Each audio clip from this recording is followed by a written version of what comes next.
Alors, bonsoir. Alors moi, j'ai un petit témoignage à vous faire. Donc, du coup, en fait, j'ai pris, c'est un témoignage d'un ami de la famille. Du coup, c'est un Français de souche, donc un Français vraiment de souche. Du coup, j'ai pris un billet. Il devait donc voyager en Afrique. Donc, du coup, j'ai pris un billet pour l'Afrique. Et du coup, pour voyager en Afrique, vous savez qu'il faut il faut le visa, il faut le visa avant de partir en Afrique. Du coup, moi, Air France m'avait dit que comme maintenant, en fait, il y a une nouvelle règle, il y a une nouvelle, comment je pourrais dire, il y a une nouvelle règle dans le pays. En fait, on peut avoir le visa arrivé en fait à l'aéroport du pays où la personne va. Donc du coup, payer juste en fait le billet et arriver à l'aéroport en fait du pays concerné. On a le billet en fait à l'aéroport. On a le visa à l'aéroport. Du coup, donc moi j'ai commandé les billets en ligne, j'ai commandé les billets tout ça en ligne. Et la veille du départ, j'appelle Air France. Air France qui me dit non en fait la personne comme c'est un Français en fait de souche, du coup il est obligé d'avoir un visa pour embarquer, pour partir en Afrique, il est obligé d'avoir un visa. Et donc du coup il a dit ça serait en fait un Français en fait d'origine. Bon, je vous dis le pays en fait c'est Kinshasa. Si ça serait une Française d'origine congolaise, ses parents, elle est française et ses parents en fait habitent à Kinshasa. Là, elle aurait pu en fait avoir le visa. Elle aurait pu embarquer comme ça avec Air France et avoir le visa à Kinshasa à l'aéroport. Donc du coup, j'appelle en fait la personne concernée, je lui dis en fait bon là ça va être compliqué, il faut repousser le billet parce que du coup avant d'embarquer avec Air France, comme tu es un Français en fait de souche, il faut le visa pour aller à Kinshasa. Donc du coup la personne concernée en fait me dit bon il y a inquiet tout ça parce il était prêt pour partir tout ça et tout, donc il était vraiment inquiet tout ça, et il avait préparé ses bagages tout ça et tout, donc c'était vraiment, il devait voyager vendredi, donc ce vendredi là, et moi j'ai eu Air France tout ça et tout jeudi quand je voulais faire en fait l'enregistrement en ligne, ça marchait pas. Donc du coup, j'ai eu la personne en fait en ligne. Du coup, j'ai appelé après en fait des gens en fait sur Kinshasa tout ça, qui m'ont dit que repousser le billet parce que du coup, on risque de lui refuser l'embarquement. Donc du coup, j'ai rappelé la personne concernée et il m'a dit oui, moi je veux quand même en fait tenter de partir. J'ai dit, ouais, bon, on va prier, ça va aller, on va prier, ça va aller. Tu vas embarquer, tu vas prendre l'avion. Donc du coup, le lendemain, le matin, il part à l'aéroport à Charles de Gaulle. Du coup, il va avec son billet d'avion. Il présente en fait son billet d'avion. Il avait une attestation. Vous savez, là, il nous faut une attestation pour voyager maintenant à cause du Covid. L'attestation, le motif impérieux là. Donc du coup, il avait son motif impérieux, tout ça. Il n'avait pas de visa. Il avait juste son passeport. Donc déjà, il arrive à Charles de Gaulle. On lui demande son passeport. Vous voyagez pourquoi? Il fait montrer l'attestation, tout ça. Il passe à Charles de Gaulle. Donc il fait l'embarquement. Il va dans l'avion. Donc du coup, après, moi j'ai des connaissances en fait qui m'appellent de Kinshasa et qui me disent, ils étaient partis en fait, ils avaient vu des gens du gouvernement, tout ça, qui ont dit, mais la personne qui a voyagé en fait, elle a voyagé avec un visa. Et du coup, moi j'explique que c'est moi qui a pris le billet, c'est moi qui a tout fait. La personne n'a pas de visa, la personne a voyagé. Donc un Français de souche a voyagé à Kinshasa sans visa. Donc personne en fait ne croyait à Kinshasa. Et moi je leur disais, mais si, il est dans l'avion là, il va arriver à Kinshasa. Et du coup, bon, arrivé à Kinshasa, par contre, on lui demande en fait, c'était possible qu'arrivé à l'aéroport de Kinshasa, qu'on le fasse retourner en France, parce que c'est impossible en fait de voyager en fait sans visa pour aller en Afrique, quoi. Donc, du coup, arrivé à Kinshasa, on lui demande son visa. Il a été un peu compliqué à l'aéroport, mais là, il est bien arrivé à Kinshasa et tout s'est bien passé en fait par la grâce de Dieu. Et c'est pour vous dire en fait en gros que peut-être que terrestrement, il fallait un visa, il fallait quelque chose. En fait, mais célestement, Christ avait déjà tout prévu. Même s'il fallait, même s'il fallait, même si comment dirais-je, même si le chemin était ouvert et il est rentré à Kinshasa sans visa. Donc terrestrement, on peut pas l'expliquer, mais célestement, Dieu seul sait en fait le pourquoi du comment. Donc voilà, c'était vraiment juste ça pour témoigner qu'en fait, un Français de souche est allé à Kinshasa sans visa. Et puis les Congolais que j'ai eu au téléphone à Kinshasa me disaient mais comment ça se fait, nous quand on vient en France on est obligé d'avoir un visa et un Français vient chez nous sans visa. J'ai dit ah mais ça c'est Dieu, c'est la grâce de Dieu. Donc voilà, que Dieu vous bénisse et voilà, au revoir. Bonsoir tout le monde. Voilà, je vais essayer d'être clair. La pensée, voilà, ce qui se passe, ce dont je voudrais parler est un petit peu compliqué, donc voilà. Il y a quelque temps déjà de cela, ma sœur en dépression, profonde dépression, suicidaire, a proclamé des choses des sorties de sa bouche, voilà, des malédictions, des choses, des rendez-vous au cimetière, voilà, enfin des choses terribles. Et c'est que quelque temps après, avec mon épouse, on a eu, voilà, on a compris un truc, c'est que cette parole avait été prononcée le jour où ma mère s'était cassé le col du fémur. Bon, elle est âgée, voilà. Et on a découvert que très rapidement, voilà, des choses qui sortaient de la bouche d'un membre de la famille venaient se poser. Voilà, c'était très compliqué. La mort était là, hein, elle bougeait, on l'a pressentait et voilà, on a pris le contre-pied tout simplement. On a commencé à chercher à bénir, à proclamer tout le contraire, à ordonner d'ailleurs même que les inspirations, les influences se taisent. Et on a eu la main. On a découvert que ma maman s'est remise très rapidement de cet accident, étant âgée, voilà, compliqué. Mais bon, ça suffit pas. Il y a eu d'autres choses qui sont venues et pareil, à chaque fois, on est prière, prière, prière et rien d'autre. Hein. Et plutôt en langue, parce que quand on ne sait pas discerner, quand on n'est pas encore éclairé, c'est un bon début. Hein.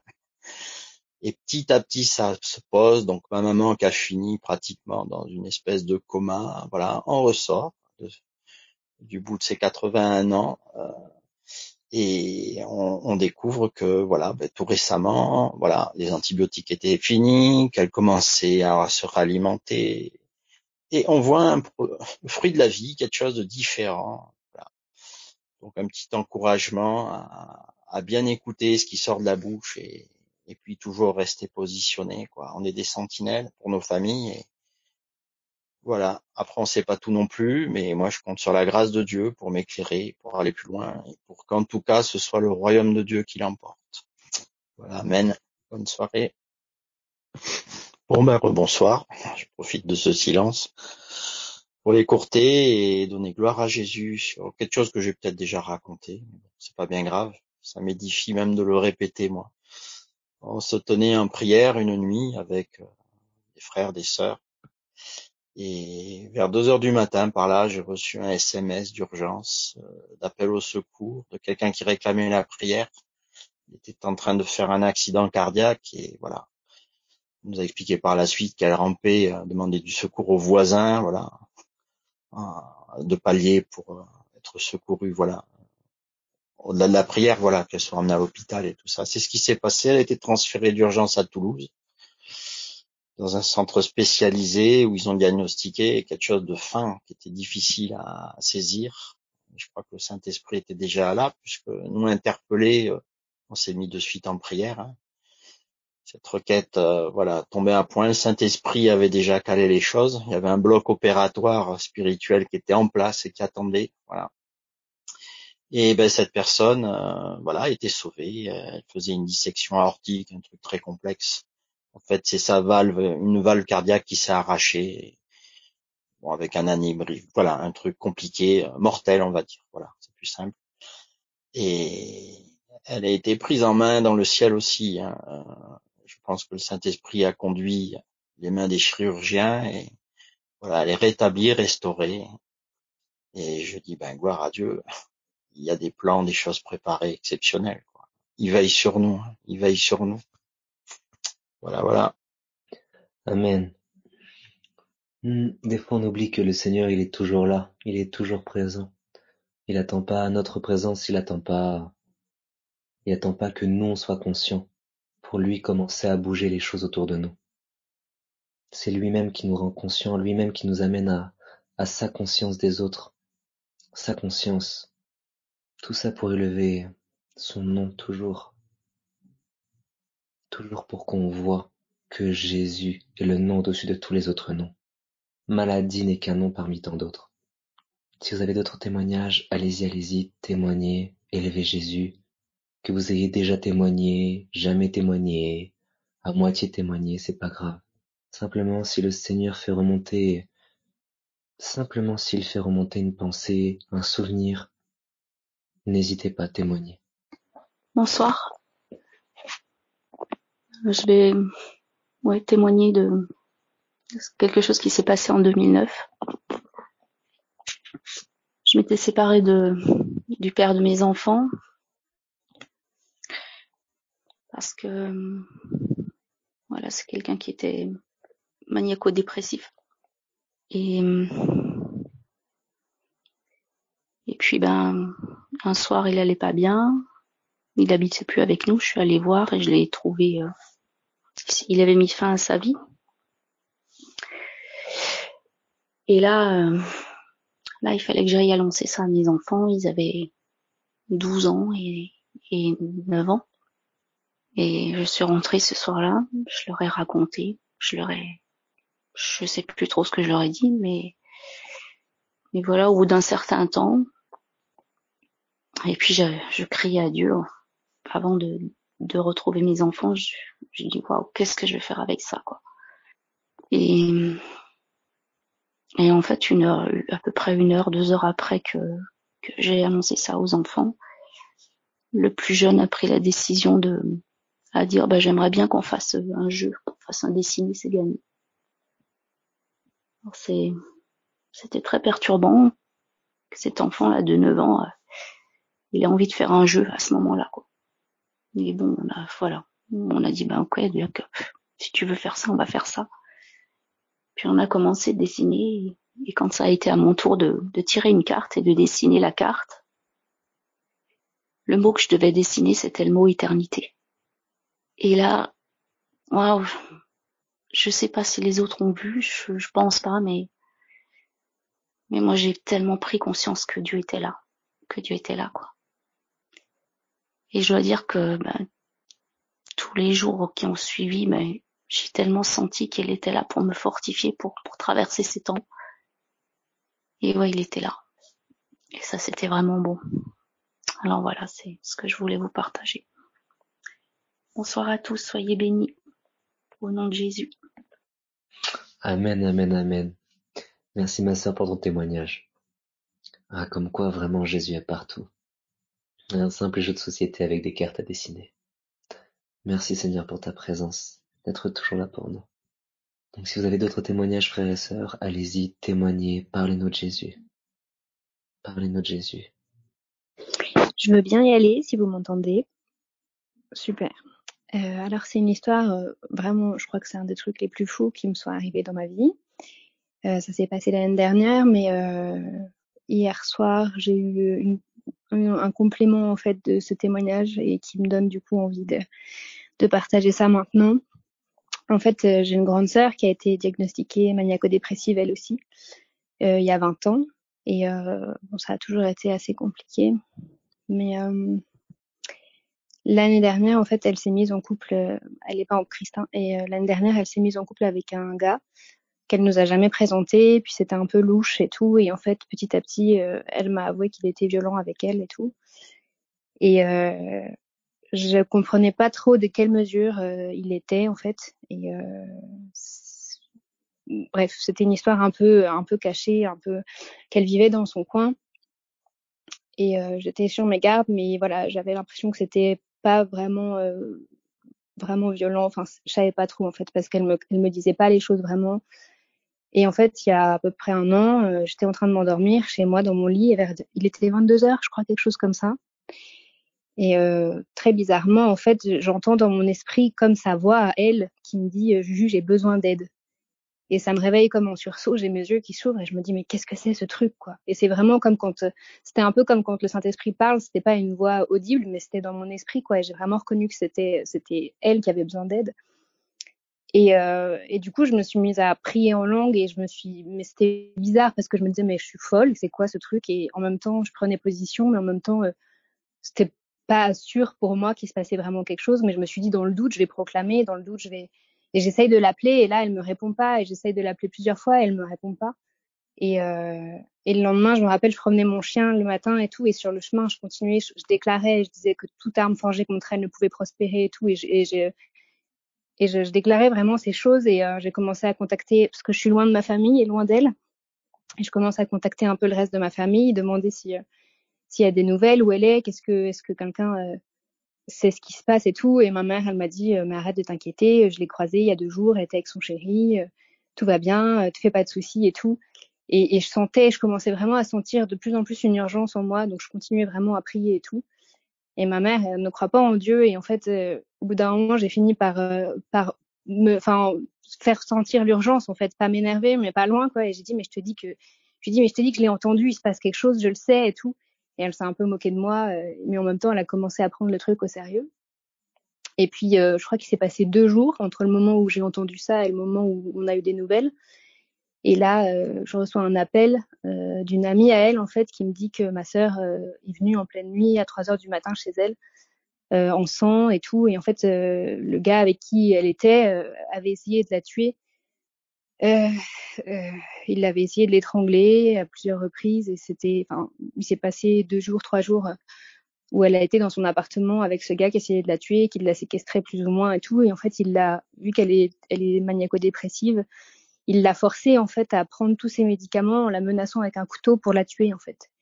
Et elle a passé 3 jours dans le coma, un peu, mais chez elle, sans aller à l'hôpital, rien, sous les médicaments en fait. Et c'est pendant ces jours-là que moi je priais pour elle. Et en fait, elle s'est réveillée et elle a réussi à s'échapper en pleine nuit pendant que le gars était chez elle, et elle est allée chez une amie à elle le plus vite possible et tout ça, quoi. Et bon, aujourd'hui, elle est en vie, elle a gardé aucune séquelle de ça, à part des séquelles psychologiques, enfin voilà, où c'est compliqué, elle a encore des souvenirs et tout, mais en tout cas, elle est en vie, quoi. Et je me suis dit, mais c'est un truc de fou, parce que si j'avais pas entendu cette voix, ben elle serait peut-être morte en fait de l'overdose des médicaments et tout. Et Dieu a permis que je puisse prendre position. Et c'était vraiment fou. Enfin, on est allé dans l'appartement après, il y avait du sang. Enfin, c'était vraiment comme dans les films, quoi. Et ça, c'était il y a 1 an. Et en fait, hier soir, j'ai eu ma sœur au téléphone. Et puis, en ce moment, c'est un peu compliqué pour elle au niveau des oppressions. Enfin, voilà, parce que moi, je crois pas vraiment aux maladies mentales. Donc, elle était un peu en phase de crise là.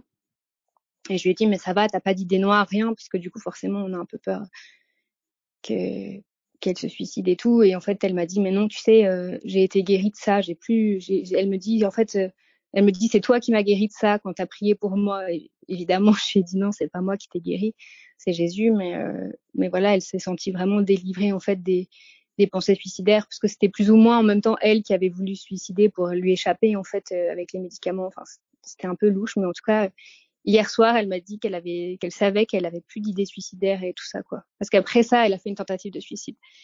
Mais voilà. Waouh. Merci Jésus. Merci, merci Jésus. Il nous rend vraiment participants de tout ce qui se passe. Merci Jésus. Allez-y frères et sœurs, si vous avez d'autres témoignages, allez-y, témoignez. Élevez ce Jésus qui est là, qui est partout, et qui nous rend participants. Bon, bien. Voilà.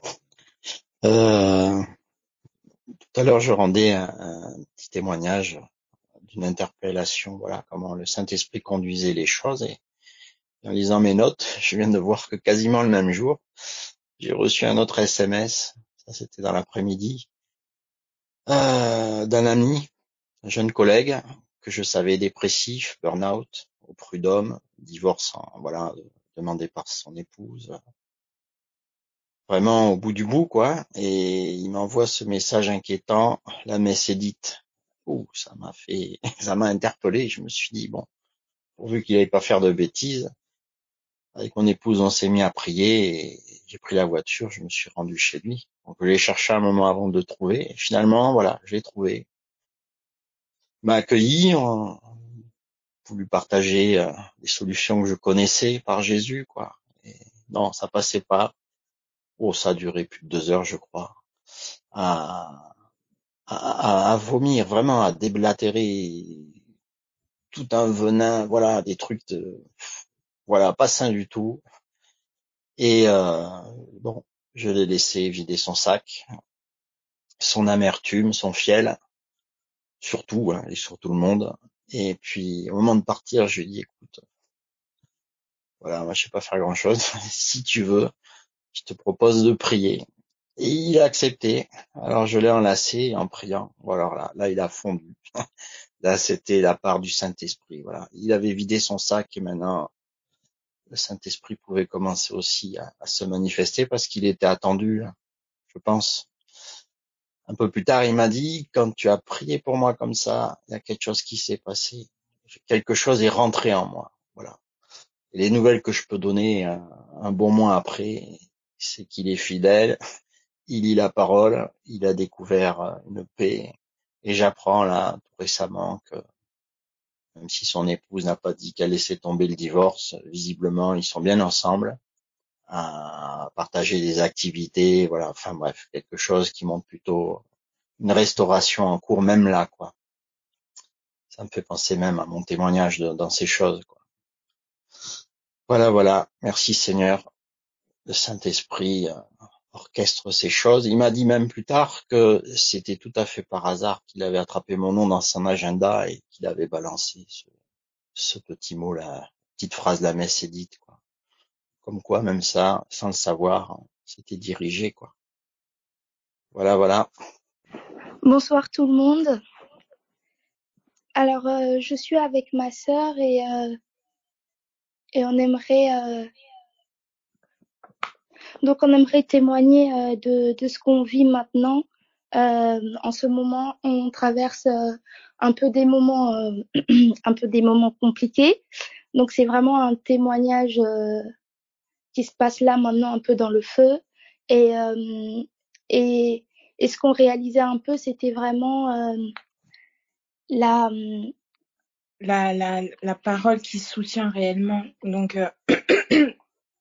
c'est comme si la parole prend réellement vie et donc, du coup, elle nous soutient.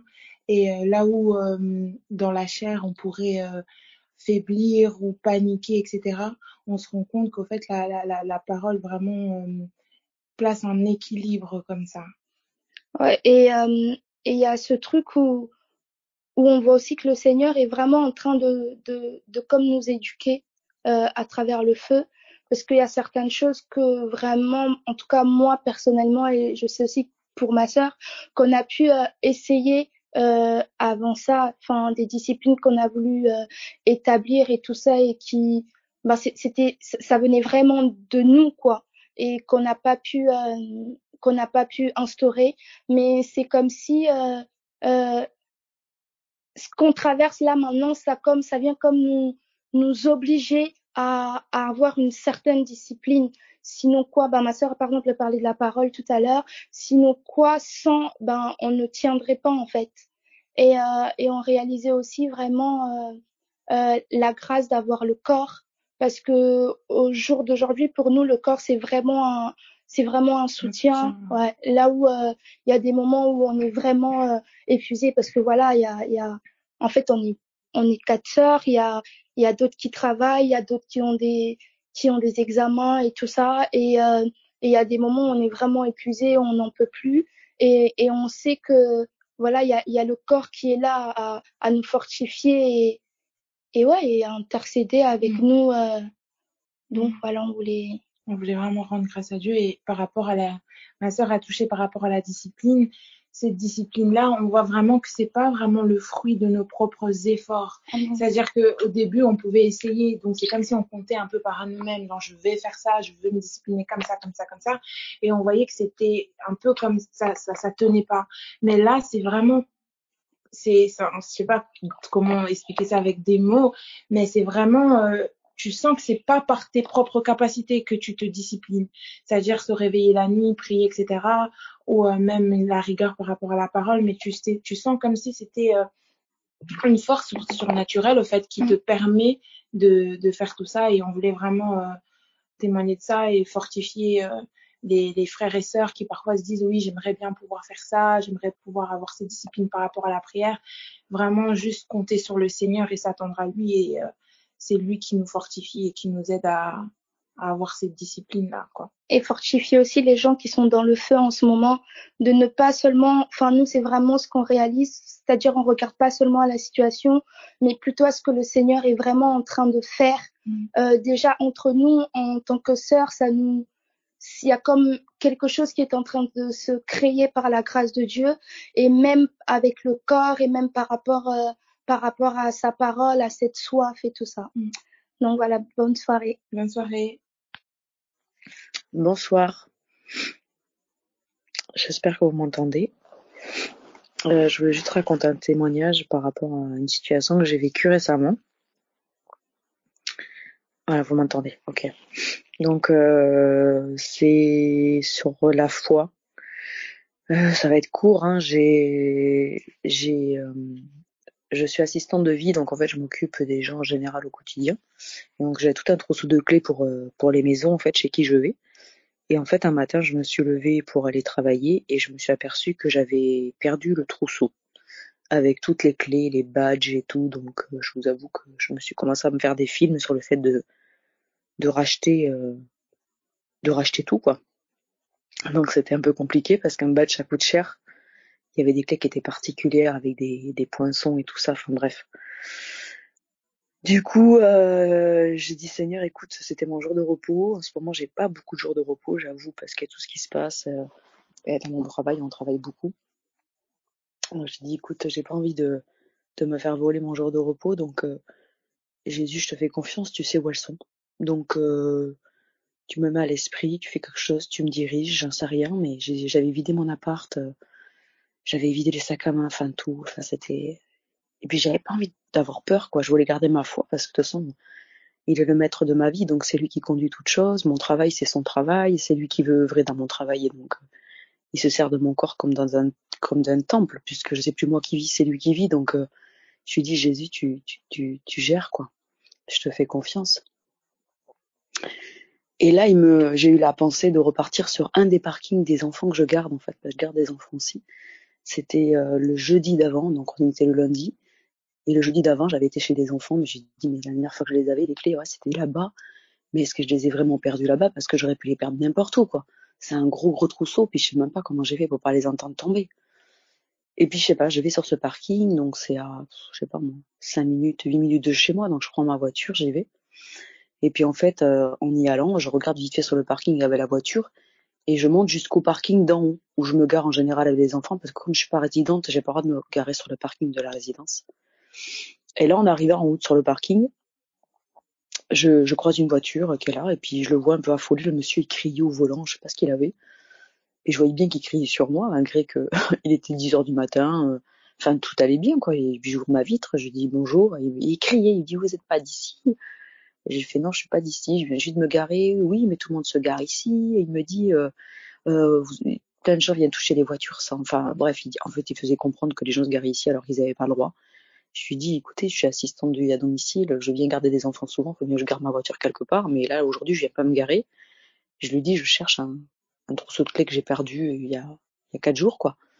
Et puis il me regarde, il me dit un trousseau de clés comment? Et je lui dis un trousseau de clés comme ça, comme ça. Et il me dit mais c'est moi qui les ai. Et là j'ai rigolé dans ma voiture, j'ai dit Seigneur c'est trop fort, quoi. J'avais une chance, je sais pas combien, de tomber sur le monsieur qui avait retrouvé mes clés à 10h du matin, 4 jours après. Donc j'ai dit Seigneur c'est trop fort, donc là je commence à rire au volant. Du coup le monsieur il est en train de partir, quoi. Donc il se gare pour aller chercher les clés chez lui, quoi. Et il me dit j'allais les amener à la mairie cet après-midi. Je lui dis vous êtes un ange envoyé du ciel, monsieur, parce que j'ai prié juste avant. Donc c'était un musulman, il croyait en Allah, très fervent. Donc je lui ai annoncé que c'était Jésus, hein, que j'avais prié, et que c'était quand même assez drôle de retrouver ce trousseau de clés, parce que de toute façon dans tous les cas j'allais pas les refaire. J'ai dit Seigneur, c'est impossible que je fasse refaire ces clés, ça va me coûter cher, quoi. Donc j'ai dit je veux retrouver ces clés, puis là dans l'heure qui suit, parce que je ne veux pas perdre ma journée de repos. Il faisait hyper beau, je voulais me promener, enfin voilà, c'était impossible que je me fasse voler cette journée, quoi. Et donc du coup en 1 heure En 1 heure, j'ai retrouvé ce trousseau de clés et j'étais vraiment dans la joie parce que c'était vraiment surnaturel.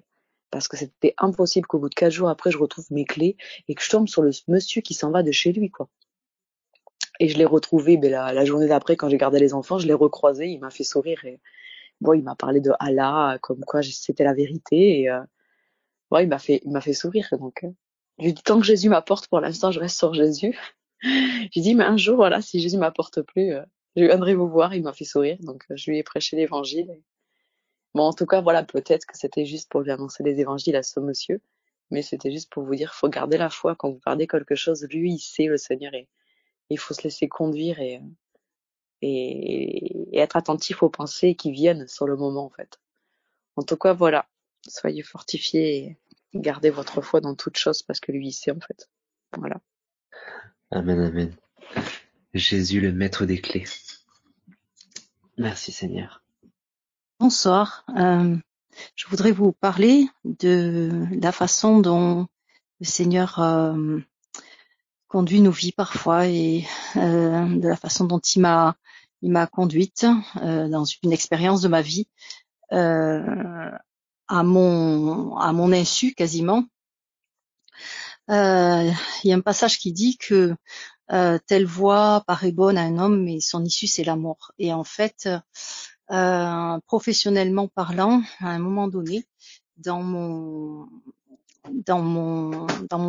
parcours, je me suis retrouvée très attirée par une voie. Je suis sage-femme et il s'agissait de faire des accouchements à domicile, de changer un petit peu ma façon d'exercer, de faire des accouchements à domicile. Et il y avait, tout semblait s'ouvrir. J'avais reçu des paroles qui semblaient me dire d'aller dans cette direction. Il y avait une sage-femme qui semblait très bienveillante à mon égard et qui voulait me former. Plein de soi-disant, plein de circonstances qui semblaient vraiment s'aligner. Et j'avais une connaissance à moi qui souhaitait accoucher à domicile avec cette personne. Et donc, du coup, j'étais censée participer à accompagner cette amie avec cette sage-femme. J'avais tout organisé pour être libre, puisqu'à l'époque j'avais des enfants jeunes. J'avais tout à organiser pour être libre et il se trouve que le jour où cette amie a accouché, eh bien, je n'ai pas pu y aller. Alors que moi, j'étais vraiment dans un mouvement et dans une conviction que c'était le Seigneur qui me guidait dans cette voie. Et ça a vraiment été pour moi l'incompréhension totale. Je me souviens avoir fondu en larmes ce soir-là, de m'être retrouvée coincée avec mes enfants à la maison, sans voiture, enfin l'impossibilité d'aller sur cet accouchement alors que la voie semblait royale. Et je me souviens avoir fondu en larmes et dire mais Seigneur, je ne comprends pas. Qu'est-ce qui se passe? Comment ça se fait? Je comprends pas, je comprends plus. Et il m'a parlé au travers de ce verset. Je suis l'Éternel qui retient et qui relâche les eaux. Je suis celui qui maîtrise ceux qui s'égarent et qui font égarer les autres. Bon, c'était clair, net, précis. Le Seigneur est en train de me dire que cette voie-là était une voie pour moi d'égarement, ce que j'avais un peu de peine à comprendre. J'en ai pas compris tout le sens sur le coup, mais ce n'est que peut-être 2 ans après que j'ai compris le sens des choses, à savoir que la sage-femme qui était censée me prendre sous son aile et me former, en fait, exerçait d'une manière tout à fait imprudente. Elle exerçait d'une manière tout à fait imprudente, un petit peu sectaire et un petit peu extrémiste dans sa vision des choses. Et en fait, elle mettait en péril les patientes. Et elle a, du coup, par ses négligences, des vies lui ont échappé et au moins 2 ou 3 bébés sont décédés à la naissance par ses négligences. Elle s'est retrouvée au tribunal et elle a été interdite d'exercer sa profession à vie. Et je vous assure que quand j'ai pris la mesure de ça, j'ai dit, mais Seigneur, que tu es bon, que tu es bon, tu m'as vraiment gardé d'une voie qui pouvait me paraître bonne, et son issue, c'était la mort en fait. Voilà, donc c'est pour dire qu'il nous garde lorsqu'on le cherche sincèrement, et même si on est trompé, même si on est séduit, parfois même par des prophéties ou voilà, moi il y avait tout, hein, tout qui s'alignait, ça semblait, tout semblait rouler. Eh bien, à mon insu, il m'a gardé, et vraiment je le loue pour ça. Voilà. Amen. Amen, amen. Allô, bonjour, on m'entend? Bonsoir ma sœur, on t'entend bien. Merci. Mais du coup, je me sens un peu poussée à témoigner. On va dire que j'ai quand même une discipline avec Jésus, mais il y a des temps où je peux vraiment faire des crises qui vont se manifester par énormément de voix, des visions sans cesse. Et c'est comme si en fait je commence à être un peu déconnectée de la réalité, et je commence à fighter. Et ces crises, je sais pas pourquoi vraiment elles se présentent, parce que j'ai quand même une bonne discipline de parole et de prière, mais quand ça arrive, je perds un peu mes moyens, et c'est comme si des fois c'est tellement fort, mais que j'arrive pas à prier, ou j'arrive pas à lire la parole ou méditer, parce que je suis tellement faible, et je sais pas comment expliquer, mais c'est comme des transports, etc. Et en fait, souvent je reviens à ce que je pouvais faire avant Christ, du sens où c'est tellement de souffrance, et mon cœur il est tellement abattu que j'y arrive pas, que ce que je faisais avant, et ce que des fois je fais quand vraiment les cris sont trop forts, mais c'était de me mutiler, parce que j'avais beaucoup de visions de moi dans un bain de sang. Je voyais beaucoup de sang, on me montrait, et c'est comme si ces voix me poussaient à faire ça pour que ça s'arrête. Et des fois j'arrivais à résister, mais des fois c'était tellement fort que je recommençais à faire ça pour un peu me soulager, parce que dès que je faisais ça, après j'arrivais à re-aller dans la parole et reprier. Et un jour, quand j'ai commencé à me mutiler, du coup, à me scarifier le bras, j'étais en pleurs, j'en pouvais plus, et j'appelais vraiment Jésus à l'aide. Et un jour, en fait, en faisant ça, j'ai eu une vision où j'ai vu Christ devant moi. Je sais pas, mais en tout cas, je l'ai vu, et je le voyais avec plein de sang. En fait, je le voyais comme comme quand il était à la croix, mais du coup ensanglanté, avec des marques et des plaies. Et il m'a dit, pardon parce que ça me touche, il m'a dit, est-ce que j'ai pas fait couler mon sang pour toi? Et ça m'a tellement touchée. Et je sais que des fois ça peut être compliqué pendant les crises, c'est très compliqué à gérer, parce que j'ai quand même, c'est pas comme si je faisais rien, je sais que c'est peut-être pas assez, mais j'ai quand même minimum mes 6 heures de prière, j'essaie quand même de faire 1 heure de proclamation, et de lire la parole autant que je peux et écouter. Et c'est vrai que quand ces crises arrivent, mais souvent je suis un peu déstabilisée, parce que je dis, mais qu'est-ce qui se passe? Qu'est-ce que je fais pas bien? Pourquoi c'est ça? Et c'est pour ça que souvent je passais à l'acte de me scarifier, parce que je disais, mais en fait ça me soulage pas. Et j'étais un peu en colère, et quand je l'ai vu, et que je l'ai vraiment vu en face de moi, tout ensanglanté, en me disant, j'ai fait couler mon sang pour toi, c'est comme si ça a tellement frappé mon cœur, et que je me disais, quand je fais ça, en fait c'est comme si je méprisais l'acte de la croix, comme si je méprisais l'amour de Christ qui a déjà fait couler son sang pour moi.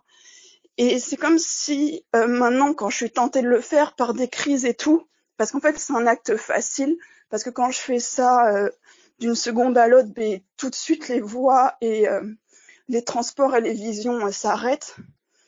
Mais en tout cas, je fais plus parce que je sais ce qu'il a fait à la croix et ce qu'il a accompli. Donc même si c'est lourd, même si c'est dur, si j'arrive pas à lire, je mets un casque avec la parole qui tourne, ou sinon je me force à faire des proclamations. Et j'ai la grâce d'avoir une sœur. Au début, j'arrive tellement pas à parler, ma voix elle sort même pas, mais qui me force à répéter les proclamations, à le faire 1, 2, 3, 4 fois jusqu'à que ça se calme.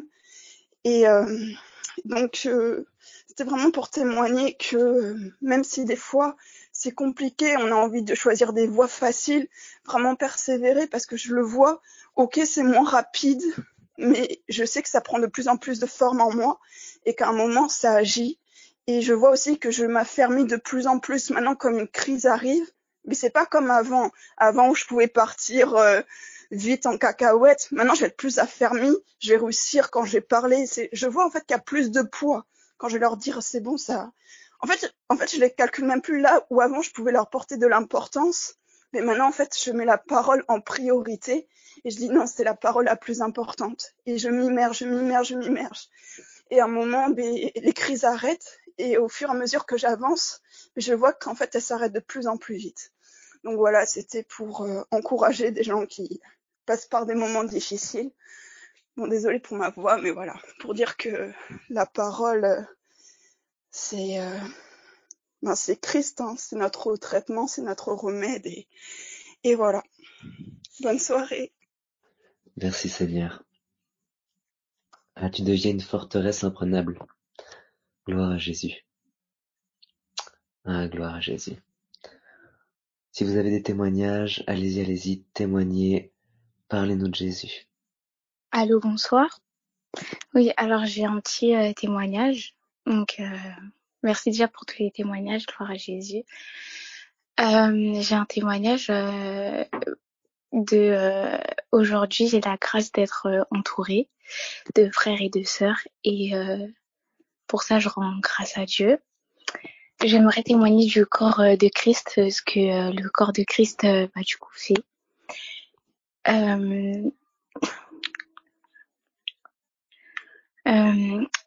Dans ma famille et dans la chair, je me sentais pas, on va dire, comprise. Il y a certaines choses que je vivais que je comprenais pas. Et les choses se sont agencées et j'ai pu rencontrer du coup des frères et sœurs en Christ. Et depuis que j'ai été du coup connectée du coup à ce corps, je vois comment en fait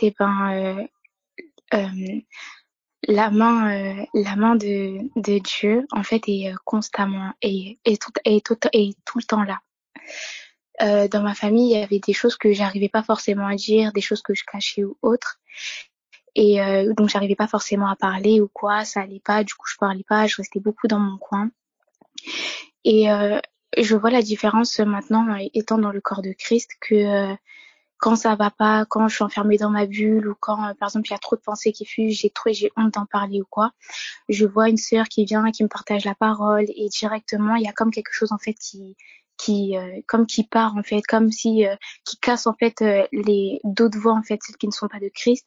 Et en fait c'est comme le Saint-Esprit qui vient en fait et vient poser en fait ses idées en fait, qui vient poser en fait sa parole, ses pensées à lui, afin que je reste pas en fait focalisée en fait sur des pensées en fait qu'on essaie de me dire, des fois des voix que j'entends ou autres. Et pour ça j'aimerais remercier du coup le corps de Christ pour et le Saint-Esprit pour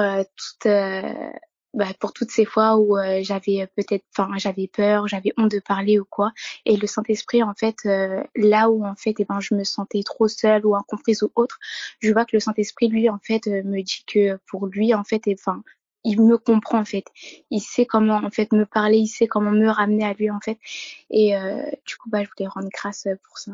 Donc voilà. Bonsoir. J'ai un petit témoignage en fait. Il y a quelques semaines, le Seigneur m'a envoyé dans Ésaïe et en fait ça a une prise de conscience. Et c'est comme si au travers de ce verset que j'ai lu, j'ai réalisé qu'en fait je me suis rapprochée de Dieu, pas pour ce qu'il est, mais pour ce qu'il me donnait, en fait. Et en fait, j'ai lu Ésaïe, et puis voilà, je suis mis de côté, je continue ma petite vie.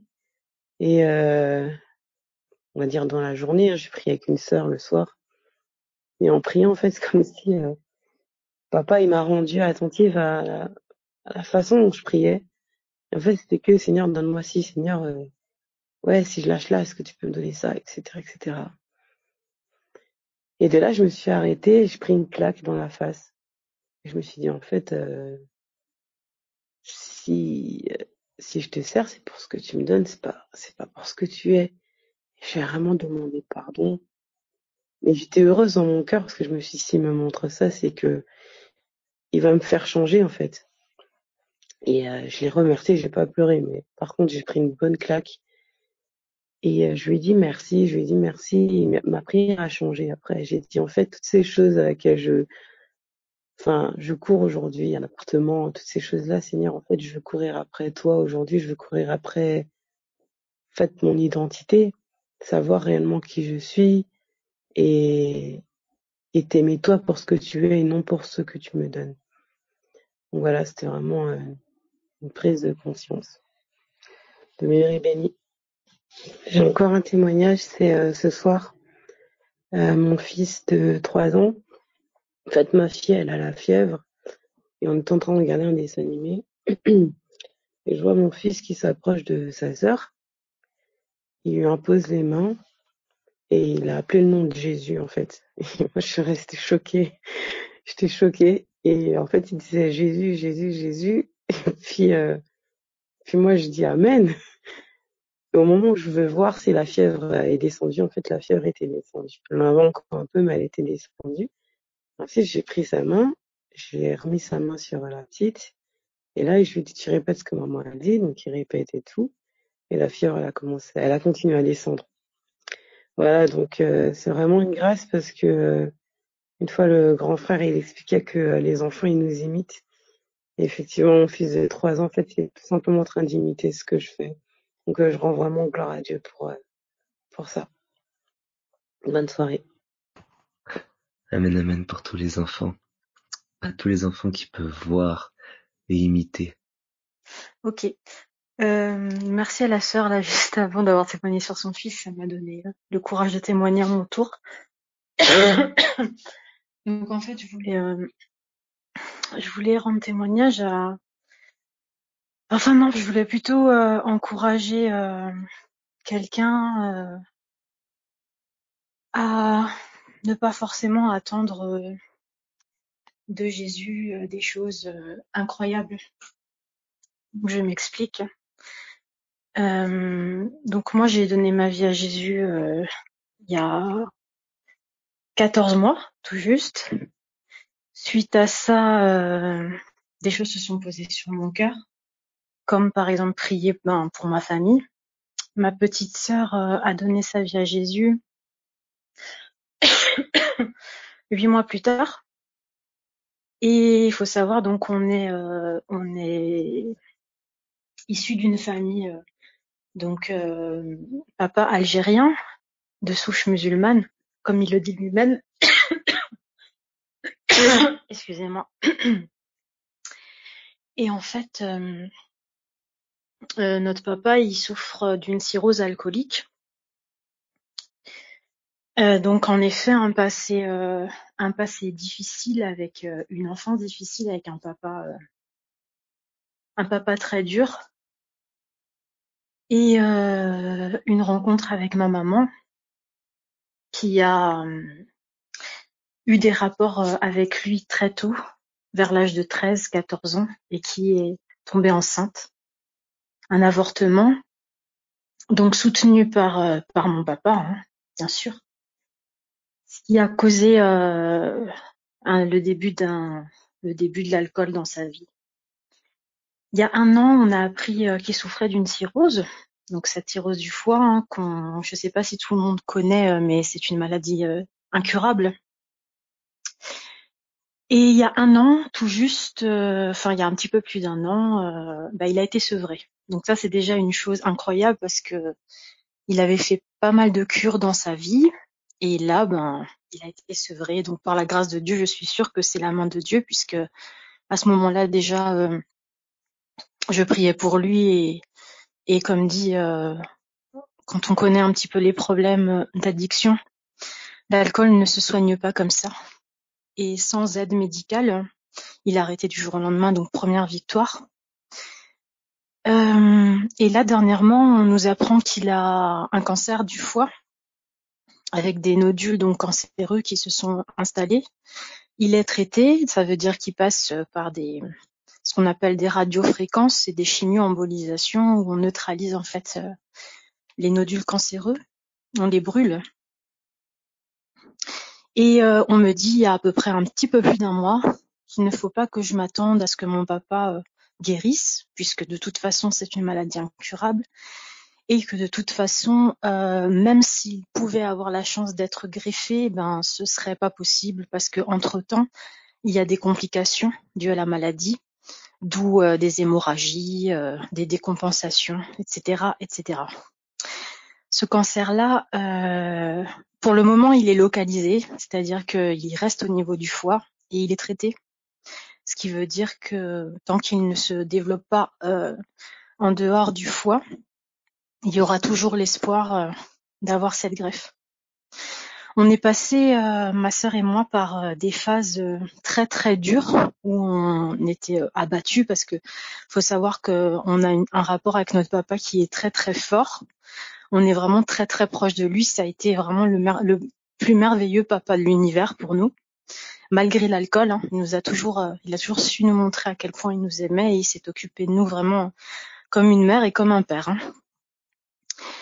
Donc on a été très très affectés et puis grâce au soutien de 2 sœurs, on a prié et on a reçu des paroles qui nous ont dit que notre papa allait guérir. Et en fait, voilà pourquoi je voulais témoigner, c'est parce que forcément on s'attend à des choses miraculeuses forcément. C'est-à-dire, on s'attend à des choses extraordinaires avec les yeux. Mais en fait, mon papa, depuis un petit peu plus d'un mois, il a la chance d'avoir ma petite sœur qui est venue s'installer qui est venue s'installer chez lui, qui s'occupe de lui et qui est en Christ. Donc automatiquement, elle vit Christ et il l'a vu. Il a été touché. Et il cherche Jésus en fait. Il cherche Jésus. Alors que ce que je n'ai pas aussi mentionné, c'est qu'il a une pression de la part de sa famille musulmane qui veut à tout prix qu'il se convertisse à l'islam une fois pour toutes et qui lui dit que Dieu a envoyé cette maladie pour le punir et qu'il faut il faut une repentance. Et mon papa, ça lui parlait pas du tout cette façon dont on lui présentait un Dieu qui lui parlait pas du tout et il était perdu. Et depuis qu'on lui parle de notre foi sans forcément rentrer trop dans le détail parce qu'on y va mollo aussi. On voudrait pas l'inciter en fait. On voudrait vraiment que ça vienne de lui comme la rencontre que nous avons fait avec Christ. Personne ne nous a forcés. Et je voulais vous dire que mon papa, ça fait environ un petit mois qu'il nous parle de Jésus, qu'il a vécu un culte à l'église dimanche de la Pâque et quand le pasteur a demandé est-ce que quelqu'un voudrait connaître Jésus, il a levé la main. Donc voilà, il cherche Jésus et on proclame vraiment sa guérison au nom de Jésus. Donc voilà, soyez encouragés et n'attendez pas forcément de voir des choses tout de suite, en fait, voilà, pour certains d'entre nous, j'imagine que la rencontre avec Christ a été violente. C'est le cas pour moi, c'est le cas pour ma sœur aussi. On a vécu vraiment des rencontres, on n'était pas du tout chrétienne avant, même si on croyait en Dieu, mais on connaissait pas du tout Christ. Et en fait, du coup, moi, j'étais vraiment incrédule par rapport à tout ce cheminement qu'avait mon papa, c'est-à-dire que quand il parlait de Jésus, quand il cherchait à le connaître. Quand il a commencé à demander à ma sœur de lui lire la parole, je me disais non, mais bon, c'est rien, c'est pas authentique. Et en fait, j'ai demandé pardon au Seigneur parce que forcément, il s'est pas rapproché de mon père comme il se rapproche de moi ou de n'importe qui. Donc voilà, soyez toujours confiants envers le Seigneur et ayez confiance en sa façon de faire et d'amener les choses, même si elles vous paraissent un peu bizarres parce que vous n'avez pas vécu la même chose et que vous avez été habitués à des choses grandioses. Merci beaucoup de m'avoir écouté. Soyez bénis. À bientôt. Bonsoir. Je sais qu'on ne doit pas trop citer des noms et tout, mais en fait, je suis la petite sœur en question du témoignage de ma sœur en fait qu'elle vient juste de faire. Voilà, je voulais en fait témoigner. C'est la première fois que je témoigne sur GoToMeeting, donc je suis un peu perturbée.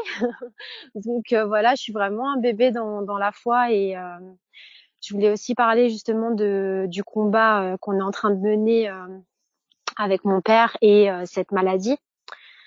Voilà, donc en fait, moi j'ai vécu ça un peu d'une manière différente parce que c'est vrai que ça fait 1 an que mon père a une cirrhose, mais j'ai occulté en fait que c'était grave, qu'il avait vraiment un cancer, que ce cancer était vraiment sérieux et tout ça, j'ai comme occulté et j'ai pas voulu en fait j'ai refusé d'accepter ce qui se passait pour mon père et je fais ça assez souvent dans ma vie d'ailleurs. Dès qu'il y a un problème grave, je fais semblant en fait que c'est pas grave, que ça va passer et tout. Donc du coup, c'était la première fois de ma vie où j'ai vraiment été j'ai vraiment été face à quelque chose en fait qui me dépassait et franchement, si j'avais pas rencontré le Christ avant, j'en serais pas là où je suis aujourd'hui. Je parle avec beaucoup d'émotion parce que c'est vraiment je suis en plein dedans en fait et je voulais juste vous parler un peu plus en détail de ce que je vis avec mon père actuellement. Donc comme elle l'a dit ma sœur, il pose des questions sur Christ parce qu'en fait si vous voulez, moi je viens de la Suisse. Donc le temps que ma sœur m'explique qu'il faut vraiment que je vienne, que je dois vraiment aider mon père parce qu'elle n'y arrive plus toute seule, etc. Il m'a fallu vraiment un temps d'adaptation. Ça a duré 2 semaines où pendant 2 semaines en fait j'étais là non mais en fait c'est pas possible. Qu'est-ce que je vais faire? Comment je vais faire en fait pour aider mon père?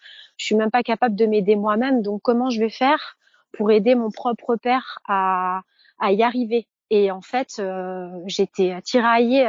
J'ai essayé de jeûner, j'ai essayé de faire plein de choses avant, en fait, mais j'échouais tout ce que je faisais parce que j'étais dans la culpabilité. J'étais vraiment rongée dans la culpabilité et j'arrivais à rien. Donc j'avais vraiment l'impression que j'étais loin de Jésus et du coup, j'y arrivais pas. Mais j'ai quand même fini par venir parce que j'avais pas le choix.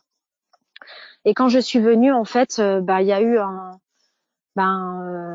les premières semaines où ça a été vraiment très très dur parce que en fait j'étais dans la colère. J'étais vraiment dans la colère de voir mon père dans cet état-là, plus du tout autonome, qui perd la mémoire, qui tremble dès qu'il touche un objet, ce genre de choses en fait que j'avais pas du tout vu avant.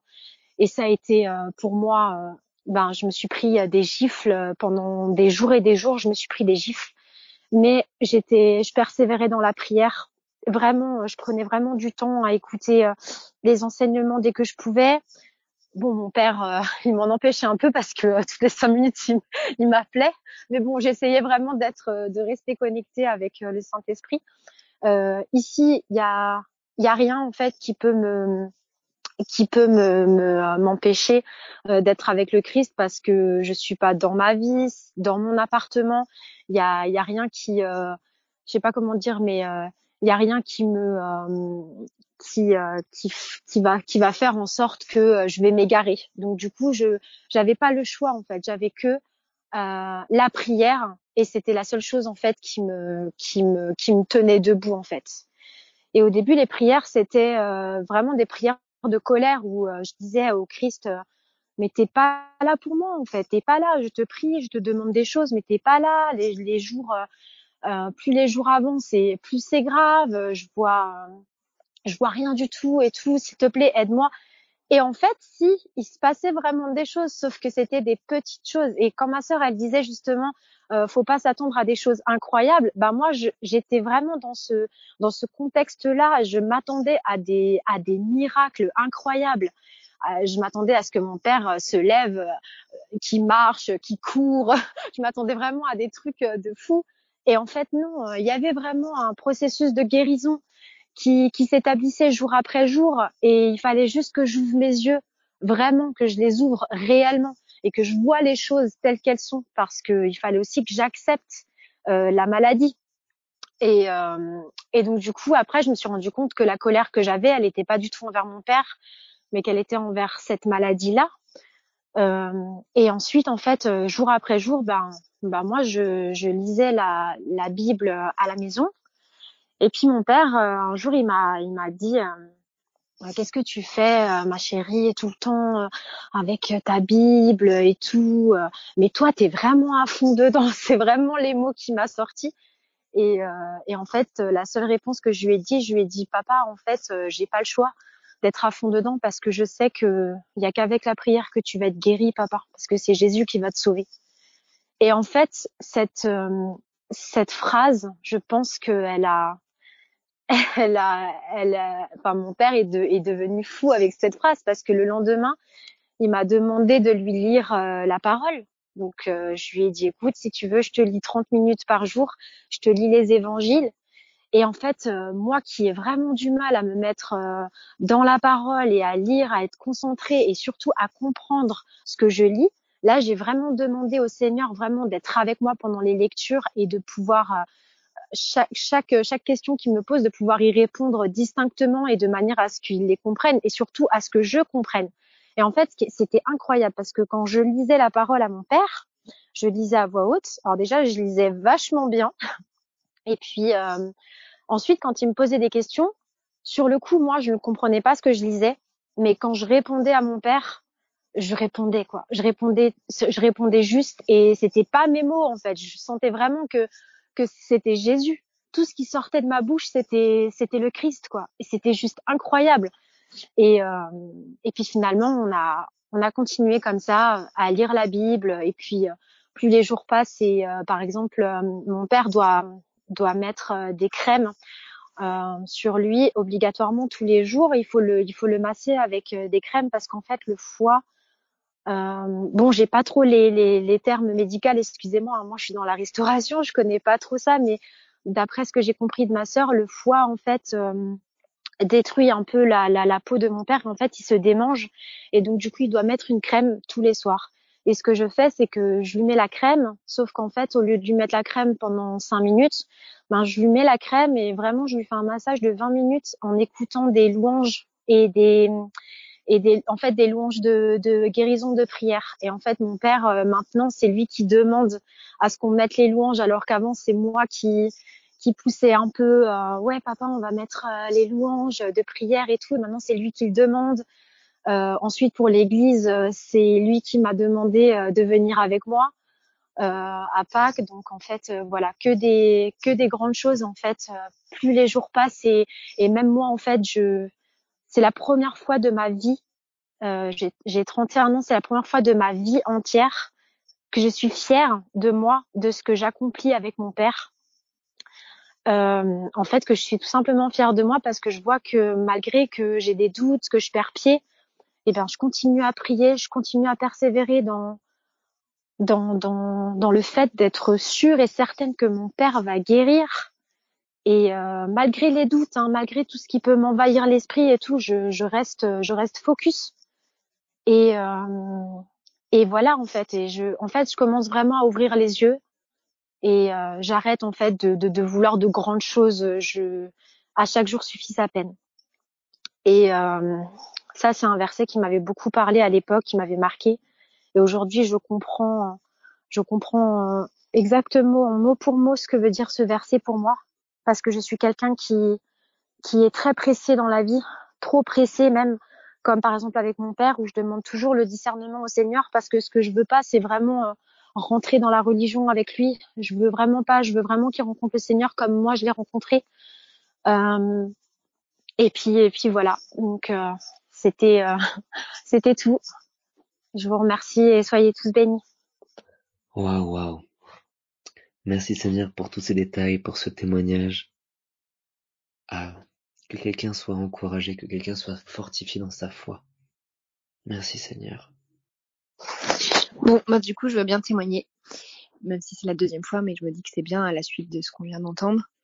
En fait, un peu avant le deuxième confinement, j'ai fait un examen de routine et le jour, je crois, du deuxième confinement, elle m'appelle pour me dire qu'en fait, les résultats sont mauvais et qu'il y a des cellules qui vont pas dans l'examen que j'ai fait et tout, et en fait, j'ai vite paniqué et je me suis dit ok, qu'est-ce que c'est, machin, ça va être le deuxième confinement, je suis toute seule, je vais devoir gérer de savoir que j'ai un problème de santé alors que c'est le deuxième confinement et tout.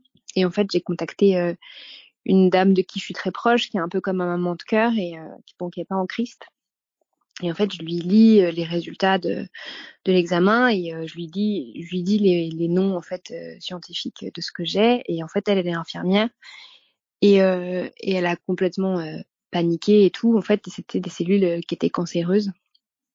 Et j'ai aussi contacté une autre amie, bon, elle qui est en Christ, et je lui ai dit et elle m'a dit aussi, elle m'a dit que c'était des cellules cancéreuses aussi et tout. Et en fait, on me prospectait un cancer du col de l'utérus. Et du coup, c'était un peu compliqué à gérer pour moi. Mais mon réflexe a vraiment été de pas le dire à beaucoup de personnes parce que déjà j'ai vu combien ça pouvait être contagieux, l'anxiété des gens. Et je me suis dit voilà, je veux le dire à des gens qui sont en Christ et puis qui prient pour moi vraiment et me mettent dans la parole. Et je veux pas ébruiter, je l'ai pas dit à mes parents rien en fait. Et j'ai passé vraiment beaucoup de temps à m'immerger dans la parole. J'écoutais je sais pas combien d'enseignements par jour, voilà, enfin, et tous les soirs connectés et tout. Et en fait, j'ai dû prendre rendez-vous à l'hôpital pour aller faire un examen complémentaire et qu'on me fasse une biopsie, qu'on m'enlève un bout du col de l'utérus pour faire un examen pour voir si j'avais réellement un cancer ou pas. Mais dans tous les cas, voilà. Et je suis allée à l'hôpital et en fait, j'angoissais vachement pour l'examen parce que c'est un examen qui peut être vraiment pas agréable et douloureux et tout.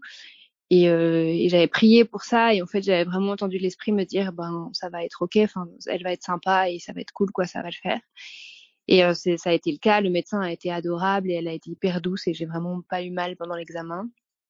Et en fait, quand j'ai demandé des précisions au médecin à l'hôpital, parce que je comprenais pas tout ce qui se passait, en fait, elle m'a dit non, mais de toute façon, si vous êtes ici, si on fait cet examen, c'est que vous avez déjà des cellules de stade 3 et que vous êtes déjà, non pas de stade 3, mais elle m'a dit que c'était déjà un truc grave, quoi. Et j'ai regardé le soir ce qu'elle m'avait dit, j'ai regardé un peu sur internet et ça craignait pas mal. En gros, j'étais à coup sûr, j'allais devoir me faire opérer, enlever un bout du col de l'utérus et tout, et peut-être que c'était plus grave encore et que ça avait contaminé tout l'appareil reproducteur et tout, quoi.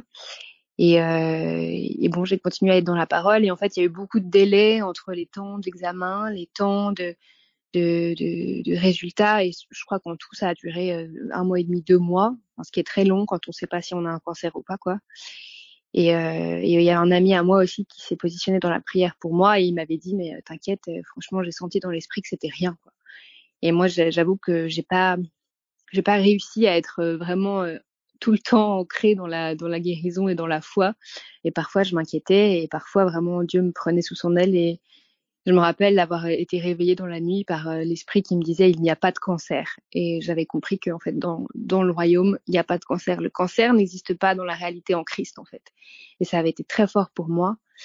Et c'était après les vacances de Noël, en fait, le médecin m'appelle et j'étais au boulot, puis elle me dit écoutez, j'ai les résultats, en fait il n'y a pas de cancer, alors qu'elle m'avait dit qu'il y avait déjà un état grave. Et elle m'a dit en fait il n'y a pas de cancer et c'est bon, il n'y a pas besoin de vous opérer, j'ai pas besoin de vous revoir, on refera juste un check en septembre pour voir si tout va bien, et ça peut se guérir tout seul, tout peut redevenir à la normale, quoi. Et du coup c'était un peu un truc de fou pour moi. J'étais au boulot, je suis allée voir mon chef, j'ai sauté dans son bureau, j'ai dit c'est bon, j'ai pas de cancer. Et en fait, ce qui est fou, c'est qu'entre le premier résultat de l'examen et le deuxième, ben c'était plus vraiment la même chose, quoi. De cellules qui étaient cancéreuses, on est passé à un truc anodin, quoi. Donc gloire à Jésus. Amen, amen, amen. Devant Dieu, que ça soit un rhume, une grippe, un cancer, ou quel que soit le nom de la maladie, c'est du pareil au même. Lui est la guérison. Et ce nom-là, le nom de Jésus, le nom qui apporte la guérison, est au-dessus de tous les autres noms. Amen, amen. Bien, frères et sœurs, je vous souhaite à tous une bonne soirée, une bonne nuit.